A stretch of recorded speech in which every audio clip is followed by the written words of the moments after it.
Scene open होती है devils palace में, जो कि मर्म डीमोनिक अलायंस का दूसरा नाम है, जहां एक बड़ा क्राउड जमा है, जो एक न्यू कमर के लिए काफी सरप्राइजिंग है।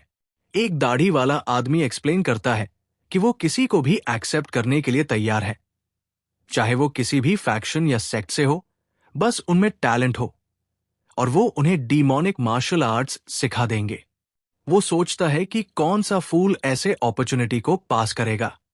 उसका कंपेनियन कहता है कि वो खुद अब बहुत ओल्ड हो गया है, वरना वो अप्लाई कर लेता। दाढ़ी वाले आदमी की नजर क्राउड में एक स्ट्रेंज साइड पर पड़ती है और वो सोचता है कि शायद कोई मर गया है, लेकिन उसका कंपेनियन उसके कंक्लूजन पर स्कॉफ करता है, याद दिलाते हुए कि डेविल्स पैलेस का कंपटीशन ऑफ द 10 अभी शुरू नहीं हुआ है। दाढ़ी वाला फिर पूछता है कि वो यंग मैन कौन है, जो एक अंडरटेकर जैसा लग रहा है। सबकी नजर उस यंग मैन पर जाती है जो क्राउड से गुजर रहा है। ये यंग मैन बो अनसोल अपने ग्रैंडफादर के बारे में सोचता है और सोचता है कि ये बस शुरुआत है। अनसोल अपने ग्रैंडफादर को याद करता है, जिसने उसे ये नाम दिया था जब उसे एक स्नो फील्ड में अबैंडन किया गया था। अनसोल याद करता है कैसे उसने अपने ग्रैंडफादर से डेड बरी करने का प्रोफेशन सीखा, जो खुद भी अंडरटेकर था। वो याद करता है कैसे उसने ग्रैंडफादर को बताया था कि ये बॉडी एक स्वॉर्ड फाइटिंग एक्सपर्ट की है, जो एक्सट्रीमली फास्ट स्टाइल यूज करता है। वो एक्सप्लेन करता है कि उसने कैसे ये गेस किया। उसके लेफ्ट लेग के मसल्स का हाई फिटनेस, स्पेशली काफ के फ्रंट पार्ट से, जो इस स्वॉर्ड फाइटिंग स्टाइल का कैरेक्टरिस्टिक है। ग्रैंडफादर स्माइल करता है, इंप्रेस्ड होता है और प्रेज करता है, कहता है कि वो एक गिफ्टेड अंडरटेकर है, हेवन से आया। अनसोल याद करता है कि उसकी लाइफ कितनी डिफिकल्ट थी और लोग उससे नफरत करते थे क्योंकि वो अंडरटेकर था, लेकिन वो हैप्पी था अपने ग्रैंडफादर के साथ, जो उसका सपोर्ट था सारी हार्डशिप्स में, जब तक वो फेटफुल दिन नहीं आया। एक रात ग्रैंडफादर नोटिस करता है कि कोई बाहर है और साय करता है, कहता है कि अच्छे लोग कभी आपको नहीं ढूंढते और जो ढूंढते हैं वो कभी अच्छे नहीं होते। जब अनसोल सो रहा था, ग्रैंडफादर उसे उठाता है और सजेस्ट करता है कि वो एक गेम खेले कि कौन बेस्ट डैड प्रिटेंड कर सकता है। फिर ग्रैंडफादर प्रॉमिस करता है कि अगर वो अच्छा खेलेगा तो वो उसे उसके हमेशा चाहिए क्लोथ्स और स्वॉर्ड खरीद के देगा, और अनसोल का फेस जॉय से लाइट अप हो जाता है। ग्रैंडफादर कहता है कि सुनरी से तक होल्ड करने की ट्राई करो, जो अनसोल को सरप्राइज करता है। उसके बाद ग्रैंडफादर घर से स्वॉर्ड लेकर निकल जाता है। बाहर एक मिस्टीरियस मैन वेट कर रहा था ग्रैंडफादर के लिए, और वो ग्रैंडफादर से कहता है कि वो रैट जैसे अच्छे से हाइड हुआ था। फिर वो ग्रैंडफादर की ट्रू आइडेंटिटी रिवील करता है, कहता है बोनी, the 7 branched demonic blade. Grandfather admit करता है कि उसने ये नाम काफी टाइम से नहीं सुना। मिस्टीरियस मैन उससे बेरेज करता है क्योंकि उसने पैलेस का डेप्यूटी मास्टर का पोजीशन छोड़ दिया और एक मिजरेबल लाइफ जीने लगा, जैसे कि डेड बरी करना। ग्रैंडफादर करेक्ट करता है मिसकंसेप्शन, कहता है कि उसने ये प्रोफेशन इसलिए लिया ताकि अपने सिंस को अटोन कर सके। फिर वो अपनी लाइफ ऑफर करता है, कहता है कि उसे कहीं और मार दो ताकि इनोसेंट लोग न हर्ट हो। और मिस्टीरियस मैन मॉकिंगली लाफ करता है। मिस्टीरियस मैन ग्रैंडफादर की रिक्वेस्ट अग्री करता है दूसरे लोकेशन पर मूव करने के लिए, और वार्न करता है कि एस्केप ट्राई मत करना। मीनवाइल अनसोल नियर बाय हाइड कर रहा था और साय करते हुए रिलीफ फील करता है। सोचता है कि डेंजर पास हो गया, लेकिन वो जल्दी ही ट्रेम्बल करना शुरू करता है और सोचता है कि वो और बर्दाश्त नहीं कर सकता, क्योंकि चाहे वो डेस्परेटली ऑफिशियल यूनिफॉर्म और स्वॉर्ड चाहता था जो ग्रैंडफादर ने प्रॉमिस किया था, लेकिन कोल्ड अनबियरेबल हो गई है। अनसोल अपने हाइडिंग प्लेस से बाहर आता है और वंडर करता है कि ग्रैंडफादर कहाँ है, जो उनके गेम के बाद हमेशा वेट करता था, और गैस करता है कि लॉ एनफोर्समेंट ऑफिसर्स ने उसे दोबारा समन किया होगा। वो उन लोगों से एंग्री है जो अंडरटेकर्स को ह्यूमन नहीं समझते। अनसोल आगे बढ़ता है और हॉरिफिक सीन से कॉन्फ्रंट होता है और क्विकली रन करता है अपने ग्रैंडफादर को ढूंढने के लिए, जो ग्राउंड पर lying with blood streaming from his eyes है। अनसोल स्क्रीम करता है, ग्रैंडफादर को कॉल करता है और रश करता है उसके पास। शॉक में पूछता है क्या हुआ, लेकिन ग्रैंडफादर सिर्फ सॉरी बोलता है। ग्रैंडफादर कहता है कि उसका टाइम आ गया है और कोशिश करता है कि अनसोल को बोले कि वो डेड बरी करने का प्रोफेशन कंटिन्यू न करे, लेकिन वो कफ करते हुए ब्लड अप करता है पहले कि वो कंप्लीट कर सके। अनसोल बेग करता है कि स्टॉप करे बोलने से, लेकिन ग्रैंडफादर इंसिस्ट करता है कि वो ध्यान से सुने और कभी रिवेंज न सोचे। क्राइंग अनसोल उसकी रिक्वेस्ट रिफ्यूज करता है, कहता है कि वो उन्हें माफ नहीं कर सकता जो ये किया। वो कहता है कि वो मरना चाहता है और ग्रैंडफादर के साथ जाना चाहता है, याद दिलाते हुए कि वो हमेशा कहता था कि हेल और ये वर्ल्ड में कोई फर्क नहीं है और वो हेल में भी उसके साथ रहना चाहता है रैदर देन यहां बिना उसके। फाइनल रिक्वेस्ट में ग्रैंडफादर बेग करता है कि वो दूर चला जाए और कहता है कि वो उनके साथ बिताए समय से बहुत हैप्पी था। फिर वो अपनी लास्ट ब्रेथ लेता है और ग्राउंड पर गिर जाता है। अनसोल का फेस टीयर से भरा है, बिलीविंग नहीं कर पा रहा कि क्या हो रहा है। थोड़ी देर बाद अनसोल स्टैंड करता है अपने ग्रैंडफादर के बॉडी के सामने, जिसे उसने बैरियल के लिए प्रिपेयर किया। वो उसका फेस टच करता है और रियलाइज करता है कि उसका रिवेंज न लेने का रिक्वेस्ट उसकी प्रोटेक्शन के लिए था, लेकिन वो डिसाइड करता है कि इस बार वो ओबे नहीं करेगा। वो केयरफुली वुंड्स एग्जामिन करता है और नोटिस करता है कि उसके आर्म्स एक साथ कट किए गए हैं। एक रेयर मूवमेंट में टॉप टू बॉटम कटिंग, वो डिस्कवर करता है कि अटैकर ने मूवमेंट मिड में चेंज करके आइज को भी स्टैब किया। अनसोल डिड्यूस करता है कि ये strange sword style demonic sect से है और आइडेंटिफाई करता है टियानु योगा टेक्निक। फिर वो अपने बैग को एग्जामिन करता है और 93 traces of hidden weapons use हुआ देखकर शॉक में है। ये उसे लीड करता है इस कंक्लूजन तक कि अटैकर के पास किसी का हेल्प नहीं था और उसने एक ऐसा टूल यूज किया जो एक साथ hundreds of hidden weapons launch कर सकता था।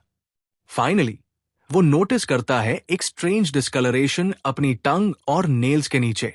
अनसोल डिड्यूस करता है कि ये डिस्कलरेशन तब होती है जब किसी डेडली पॉइजन से पॉइजन किया जाए, जो फ्लेश और ब्लड को रॉट कर देता है। जो कुछ भी उसने देखा, उसके बेसिस पर वो किलर के स्पेसिफिकेशंस तक पहुंचता है। वो एक डिमोनिक सेक्ट का पर्सन है जिसने टियानु योगा टेक्निक सीखी है, high quality hidden weapons use करता है और डेडली वेपन्स का यूज करता है जो फ्लेश को रॉट और ब्लड को स्पॉइल कर देते हैं। अनसोल बिलीव करता है कि ऐसे लोग ज्यादा नहीं होंगे जो इस स्पेसिफिकेशन में फिट बैठते हों। वो अपने ग्रैंडफादर के बॉडी को डिटर्मिनेशन के साथ देखता है और वाव करता है कि वो किलर को चाहे कुछ भी लगे ढूंढेगा। प्रेजेंट में अनसोल डेविल्स पैलेस के रजिस्ट्रेशन ऑफिस पहुंचता है और अपना नाम बो अनसोल गनयांग क्लैन से लिखता है। एम्प्लॉइज उसका मॉक करते हैं, सोचकर कि ये कौन सा रूरल क्लैन है, और गेस करते हैं कि शायद वो कंसेंट फॉर्म्स देखकर डर गया होगा जो बॉडीली ऑटोनॉमी गिव अप करने के लिए होते हैं। एक एम्प्लॉय रूडली डिमांड करता है कि या तो वो अपना फिंगरप्रिंट दे या छोड़ दे, और अनसोल अपना थंब बाइट करके ब्लड निकालता है एम्प्लॉइज की एस्टॉनिशमेंट के लिए। अनसोल सोचता है कि जैसे ही उसका ग्रैंडफादर मर गया, उसकी लाइफ शैटर्ड हो गई और उसके पास अब कुछ नहीं बचा सिवाय रिवेंज के पाथ के। फिर वो अपने ब्लडी थंब को रजिस्ट्रेशन पेपर पर प्रेस करता है। वो सोचता है कि ये कंपटीशन उसके रिवेंज की फर्स्ट स्टेप होगी। मऊ वर्ल्ड में ऑर्थोडॉक्स और अनऑर्थोडॉक्स सेक्ट्स के बीच long history of conflict review होती है। ऑर्थोडॉक्स सेक्ट्स जो जस्टिस चाहते हैं वो मर्मर अलायंस के अंडर है, जबकि अनऑर्थोडॉक्स सेक्ट्स डेविल्स पैलेस के अराउंड सेंटर्ड है, जो एक्सक्लूसिवली पावर वर्शिप करते हैं। ये दोनों फोर्सेस लंबे समय तक बैलेंस मेंटेन करते रहे, लेकिन ऑर्थोडॉक्स सेक्ट्स एडवांटेज गेन करना चाहते थे, जो 18 martial masters known as greatest good masters create करने का रीजन बना। इस न्यू थ्रेट को काउंटर करने के लिए डेविल्स पैलेस ने डिसाइड किया अपनी पावर एनहांस करने का प्लान बनाने का। उनका प्लान था 10 डीमन लॉर्ड्स क्रिएट करना। ये ऑफर, जिसमें 10 जीनियसेस सिलेक्ट करने थे रिगार्डलेस ऑफ प्रीवियस अफिलिएशंस, और उन्हें 10 डीमोनिक सेक्ट्स के मार्शल आर्ट्स सिखाना था, ने बहुत सारे यंग लोग अट्रैक्ट किए जो डेविल्स पैलेस की तरफ भागे। अंसोल क्राउड में स्टैंड करता है और फील करता है एक पावरफुल ऑरा जो काफी लोगों से आ रही है। वो सोचता है कि शायद उनमें से कोई उसके ग्रैंडफादर के किलर से कनेक्टेड होगा। किलर एक मार्शल आर्ट्स मास्टर है जो अंसोल के जजमेंट से बाहर है, और वो रियलाइज करता है कि रिवेंज लेने के लिए उसे खुद मार्शल आर्ट्स मास्टर बनना होगा। अभी उसका कोई अफिलिएशन या मार्शल आर्ट्स नहीं है, इसलिए 10 डीमन लॉर्ड्स में से एक बनना ही उसका फास्टेस्ट वे है स्ट्रांग बनने का।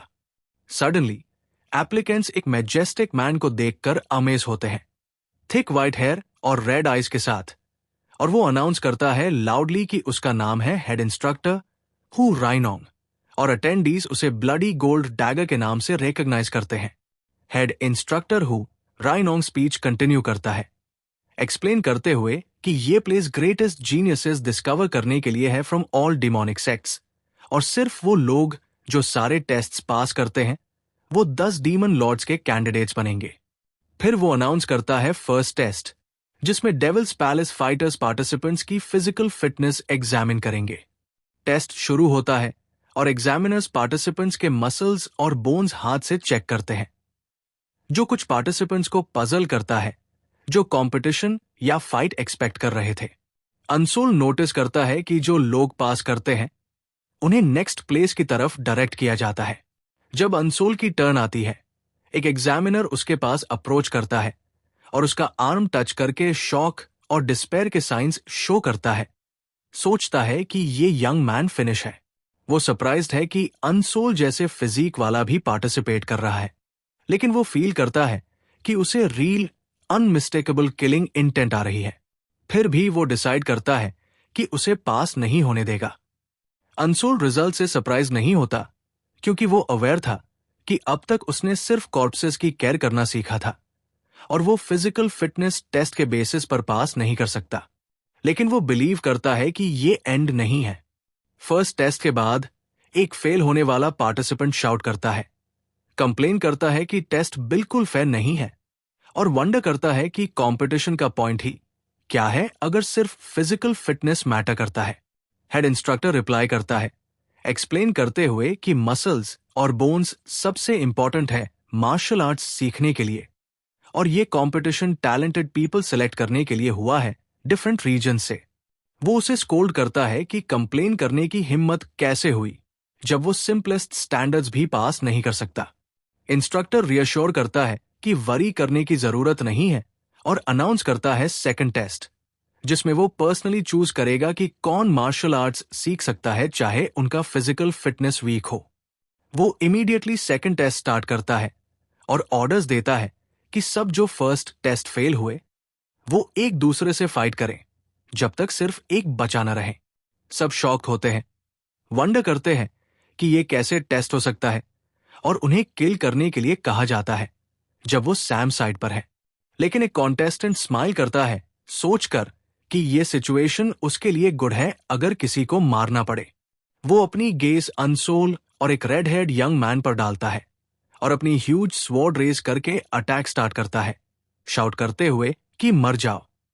एक फ्लैश में ब्लड स्प्लैटर्स। अटैकर, जिसका नाम है वाइवान चंग, अपना टारगेट हिट कर लेता है। वो skilfully red head young man को किल करता है, जो बाकी पार्टिसिपेंट्स को शॉक और टेरर देता है। अंसोल सिचुएशन ऑब्जर्व करता है और एनालाइज करने की कोशिश करता है। अंसोल नोटिस करता है कि किलर ने ऑलमोस्ट रिब्स अवॉइड की और हार्ट को डायरेक्ट हिट किया, और कंक्लूड करता है कि चाहे उसकी बिल्ड वीक है, लेकिन उसके रिफ्लेक्सेस और एजिलिटी शार्प है। वीवोंग स्टैंड करता है, अपनी डीड का बोस्ट करते हुए, और चैलेंज देता है कि जो भी सैम फेट फेस करना चाहता है वो आगे आए और उसका सामना करे। डोर से एक ऑफिशियल कमेंट करता है कि वीचुन डिसाइसिवली एक्ट कर रहा है, लेकिन कॉमन सेंस नहीं है। हेड इंस्ट्रक्टर अग्री करता है और कहता है कि ये जगह वर्थलेस फूल से भरी हुई है। एक एग्जामिनर सिचुएशन ऑब्जर्व करता है, सोचता है कि ऐसे बैटल्स में स्ट्रेंथ दिखाना टारगेट बनाता है, लेकिन वो बिलीव करता है कि जो हुआ है वो अदर्स को मूव करने के लिए मोटिवेट करेगा। इंडीड टेरर और केओस प्रिवेल करता है कॉन्टेस्टेंट्स के बीच, और वो रैंडमली एक दूसरे पर अटैक करते हैं, पैनिक में स्क्रीम करते हुए। हेड इंस्ट्रक्टर नोट करता है कि यंग मैन डेथ के लिए अकस्टम्ड नहीं है।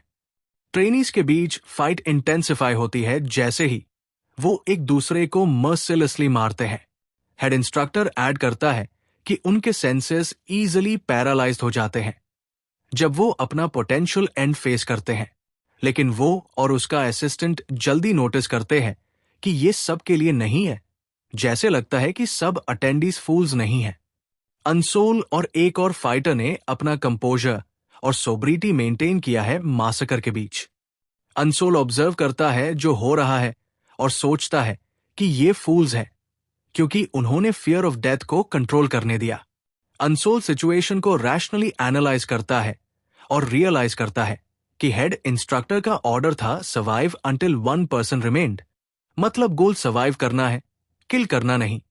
वो कॉन्फिडेंट है कि अगर वो रैशनली सोचे और कूली एक्ट करे तो वो अपनी सर्वाइवल इंश्योर कर सकता है, और वो वाव करता है कि वो जिंदा रहेगा चाहे कुछ भी हो। सडनली एक फाइटर उसके पास अप्रोच करता है।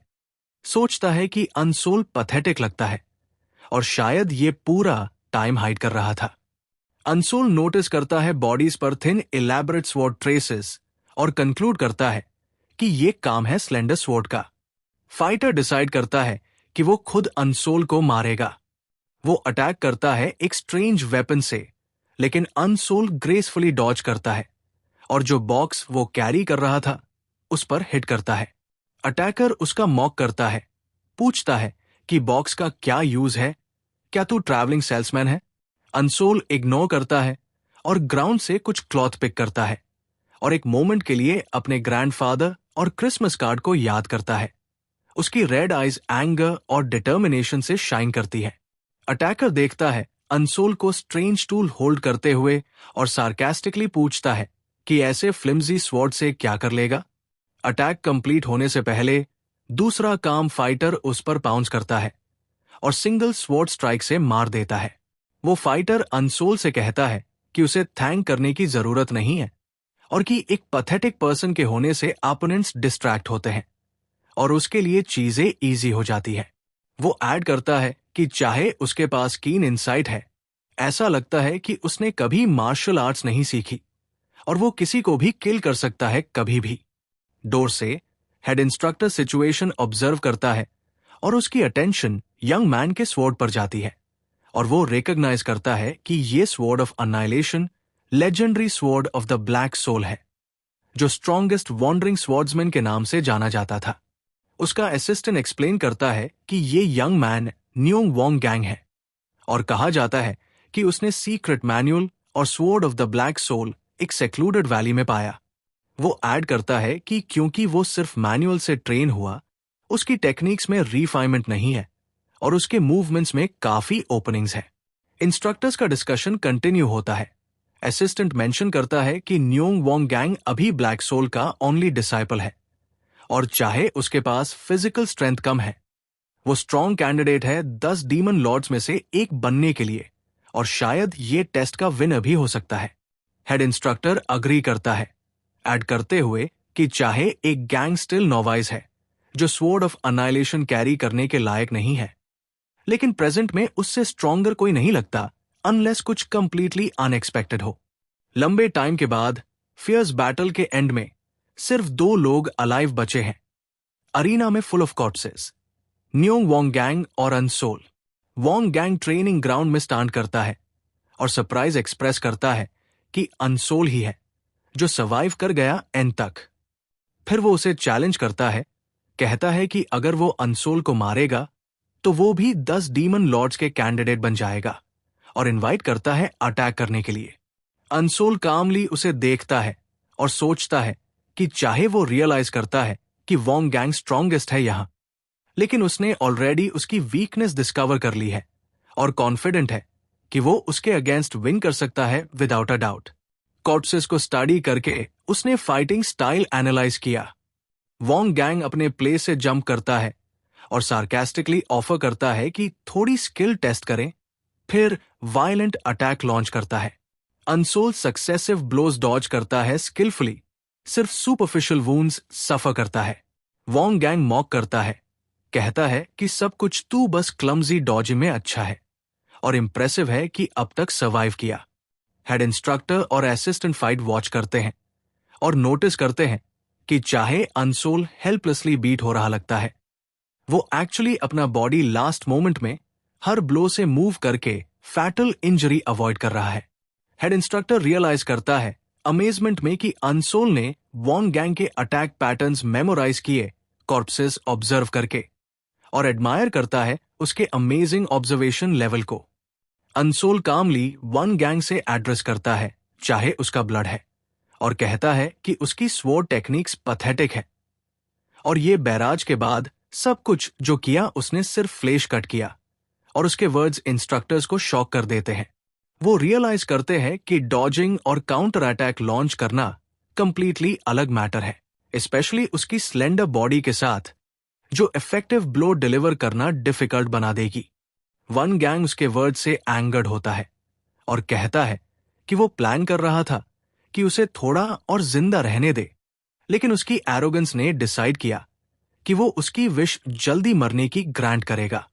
वो शाउट करता है कि वो उसकी विश ग्रांट करेगा और फिनिशिंग ब्लो डिलीवर करने के लिए प्रिपेयर करता है।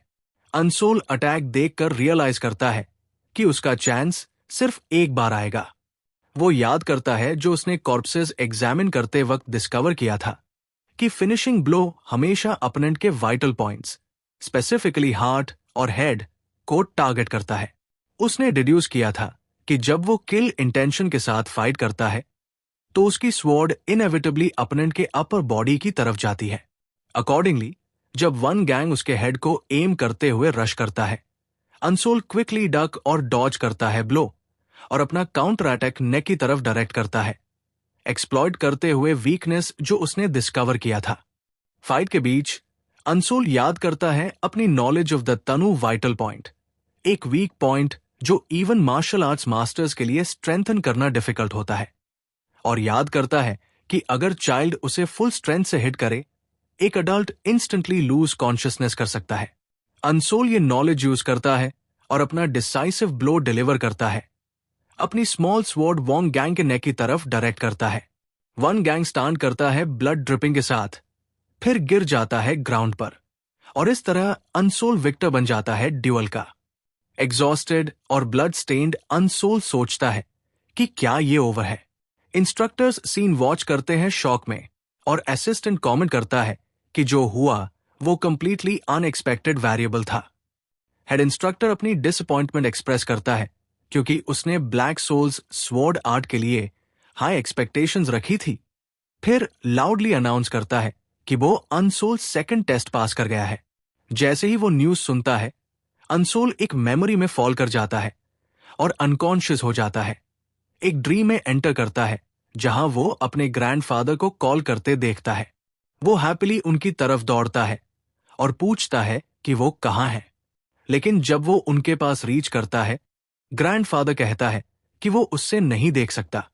ड्रीम सडनली नाइटमेयर में टर्न हो जाता है जहां वो अपने ग्रैंडफादर का डिसफिगरेड फेस देखता है, कंफर्म करते हुए कि वो उसकी फॉर्म देख नहीं सकता, और वो टेरिफाइड हो जाता है। अनसोल वेकअप करता है और पाता है कि वो एक स्ट्रेंज प्लेस में है, surrounded by young fighters of different ages. वो रियलाइज करता है कि वो फेंटेड था ब्लड लूज करने के वजह से। वो नोटिस करता है कि उसके सीवियर इंजरीज ट्रीट हो चुके हैं और अब वो पेन फील नहीं करता। वो गेस करता है कि एक फेमस डॉक्टर जो डेविल्स पैलेस के स्टेटस के लायक है ने उसका ट्रीटमेंट किया। वो अराउंड देखकर rest of the survivors notice करता है और उनके स्ट्रॉन्ग फिजिक्स रिकॉग्नाइज करता है, और कुछ फेसेस याद आते हैं। वो कंक्लूड करता है कि ये लोग ही हैं जो फर्स्ट टेस्ट पास कर चुके हैं। वो उनके लुक्स ऑफ डिसडेन फील करता है, लेकिन सोचता है कि ये एक्सपेक्टेड है। शिप की डोर ओपन होती है और सबको गेट ऑफ करने के लिए बोला जाता है। एक ऑफिशियल अनाउंस करता है कि वो next test area Hell Island पहुंच गए हैं। कैंडिडेट्स ऑफिशियल के पीछे फॉलो करते हैं ऑमिनस लुकिंग आइलैंड की तरफ। वहां वो एक ग्रुप ऑफ केव्स पॉइंट करता है और कहता है कि वहां स्लीप करेंगे। वो ऑर्डर देता है कि सब अपने प्रीवियस क्लोथ्स और वेपन साइड में रख दें और न्यू क्लोथ्स और सोर्ड्स पहने जो उनके लिए प्रिपेयर किए गए हैं, और ऐड करता है कि फ्रीली चूज कर सकते हैं केव जो उन्हें सूट करे। एक सर्वाइवर कहता है कि उसने एक केव फाइंड किया और वो सूटेबल और कंफर्टेबल था, कॉन्ट्ररी टू उसके एक्सपेक्टेशंस। मीनवाइल, दो कैंडिडेट्स के बीच फाइट ब्रेकआउट होती है right to one of the caves पर, लेकिन अदर्स इंटरवीन करते हैं डिस्प्यूट ब्रेक करने के लिए। अनसोल उन्हें ऑब्जर्व करता है और सोचता है कि ये लोग सेकंड टेस्ट का आइडिया नहीं समझते और सब कॉम्प्लिसेंट और रिलैक्स्ड है। वो नोटिस करता है कि बहुत लोग एक्सपेंसिव क्लोथ्स पहने हैं और सोचता है कि शायद ये सब प्रेस्टिजियस क्लैन से है। अनसोल रिफ्लेक्ट करता है जो हुआ और कंक्लूड करता है कि सेकंड टेस्ट एक वे था इजीली किल होने वाले लोग को एलिमिनेट करने का। मीनवाइल, ऑफिशियल जो केव्स डिस्ट्रीब्यूट कर रहा था उसके पास अप्रोच करता है और ब्लेम करता है स्लो चॉइस के लिए और अर्ज करता है कि हरी अप करे। ऑफिशियल सोचता है कि चाहे अनसोल का शार्प गेज उसकी अटेंशन कैच की, वो सर्वाइवल एक्सपेक्ट नहीं कर रहा था और अब क्यूरियस है नेक्स्ट डिसीजन देखने के लिए। अनसोल एक डार्क और अनअट्रैक्टिव केव पॉइंट करता है और अनाउंस करता है कि उसने चूज किया है। ऑफिशियल उसका मॉक करता है, कहता है कि उसने एक ऐसी जगह चूज की जो शैबी क्लोथ्स के सूट करती है और ये डिस्गस्टिंग है। लेकिन ऑफिशियल इंप्रेस्ड है उसके चॉइस से और सोचता है कि वो ट्रू जीनियस है, क्योंकि वो जानता है कि चाहे एंट्रेंस स्मॉल और डर्टी लगे, inside spacious enough for training है और स्मॉल एंट्रेंस इंट्रूडर से डिफेंड करना इजी बनाता है। ऑफिशियल नोटिस करता है कि मोस्ट पीपल अवॉइड करते हैं ये केव क्योंकि एंट्रेंस स्मॉल है, लेकिन अनसोल एक्यूरेटली असेस कर लेता है सिचुएशन और फिर नेक्स्ट स्टेज प्रिपेयर करने को कहता है। जब सब न्यू यूनिफॉर्म पहनते हैं, ऑफिशियल नेक्स्ट टास्क एक्सप्लेन करना स्टार्ट करता है। वो एक्सप्लेन करता है कि हेल आइलैंड में 10 फैसिलिटीज हैं मार्शल आर्ट्स सिखाने के लिए और हर बिल्डिंग में martial arts of one of the 10 demonic sects सीख सकते हैं। वो ऐड करता है कि कोई चाहे तो सब लर्न कर सकता है या सिर्फ एक पर फोकस कर सकता है और कंप्लीट फ्रीडम है अपनी स्केड्यूल ऑर्गेनाइज करने का, चाहे वो sleep, play, learn martial arts या ट्रेनिंग अपने आप करे। ये अनसोल को सरप्राइज करता है क्योंकि वो सेकंड टेस्ट की ब्रुटैलिटी याद करता है और बिलीव नहीं कर सकता कि वो लोग पीस में ट्रेन करने के लिए छोड़ दिए जाएंगे। जल्दी ही सर्वाइवर्स वंडर करते हैं कि कौन सा मार्शल आर्ट पहले सीखें और मोस्ट अग्री करते हैं फायर रेन स्वॉर्ड सेक्ट पर, जो उन्होंने सुना है कि स्ट्रॉन्गेस्ट है। सब रश करते हैं वहां। अनसोल उन्हें वॉच करता है और सोचता है कि उसने भी सुना है कि वो स्ट्रॉन्गेस्ट अमंग डीमोनिक सेक्स है और उनका मार्शल आर्ट्स सीखना डेफिनेटली यूजफुल होगा।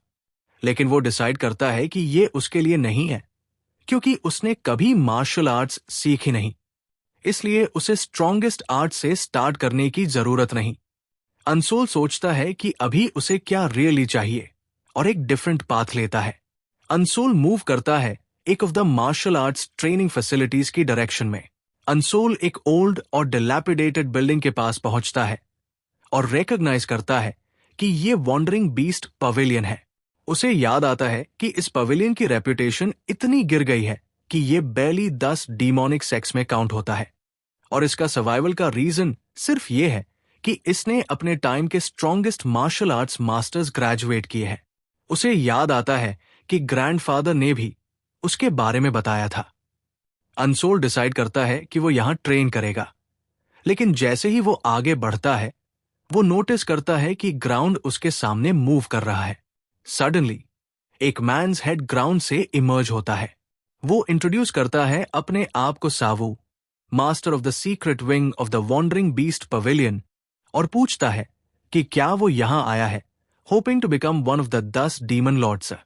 अनसोल उसके सामने स्टैंड करता है और रिस्पेक्टफुली आंसर देता है, कंफर्म करते हुए कि वो यहां आया है martial arts of the wandering beast pavilion सीखने के लिए। सावू उसे ऊपर से नीचे देखता है, फिर लाफ करता है और ऑर्डर देता है कि वो लीव करे ताकि वो अपनी डेथ को हेस्ट न करे, अनाउंस करते हुए कि उसका कोई इंटेंशन नहीं है मार्शल आर्ट्स सिखाने का, स्पेशली किसी को जो इतना फ्रेजाइल लगता है। अनसोल कॉन्फिडेंटली रिप्लाई करता है मास्टर सावू को, एक्सप्लेन करते हुए कि उसने सुना है कि अगर वो वॉन्डरिंग बीस्ट पवेलियन के मार्शल आर्ट्स सीखता है तो वो गेन करेगा एबिलिटी टू सर्वाइव एनीथिंग।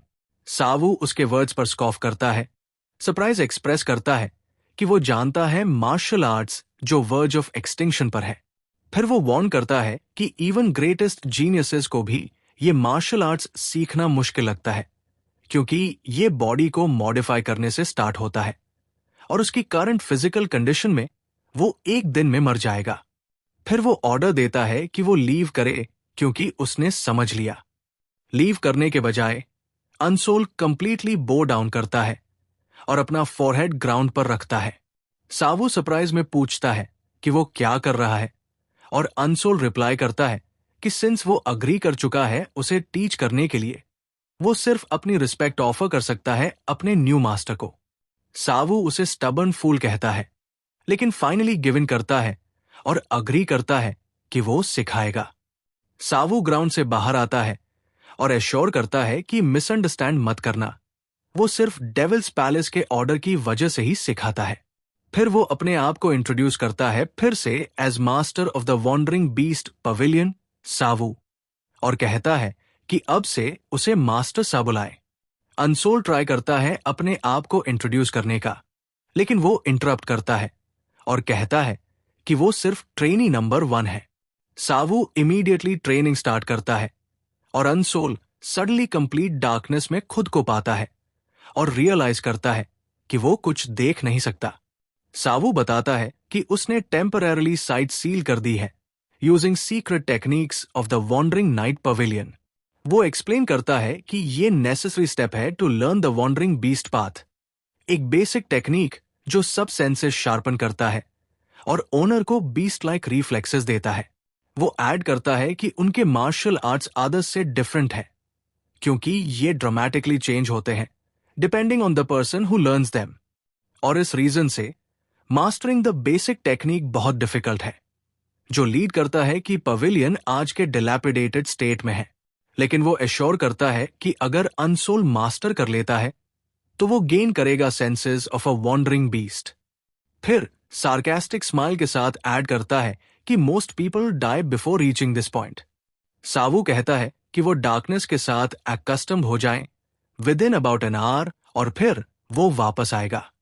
अनसोल खुद को डार्क में अकेला पाता है और नोटिस करता है कि उसके अदर सेंसेस एक्सपेक्टेड जैसे शार्प नहीं हुए।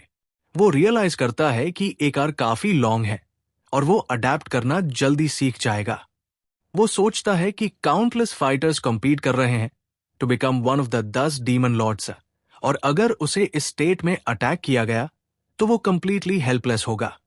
उसी मोमेंट एक अटैकर साइलेंस में ऊपर से डिसेंड करता है, लेकिन अनसोल इंस्टिंक्टिवली डॉज करता है और ग्राउंड पर गिरता है। अनसोल रियलाइज करता है कि साइड गॉन होने के बाद उसका बैलेंस अब सबसे इंपॉर्टेंट है। रात के दौरान सावू अनसोल के पास वापस आता है और सार्कास्टिकली सोचता है कि ये यंग मैन अब कंप्लीटली लॉस्ट होगा। मास्टर सावू एक आवर के बाद वापस आता है और अनसोल के ट्रेनिंग ऑब्जर्व करता है और उसका मेथड यूनिक पाता है।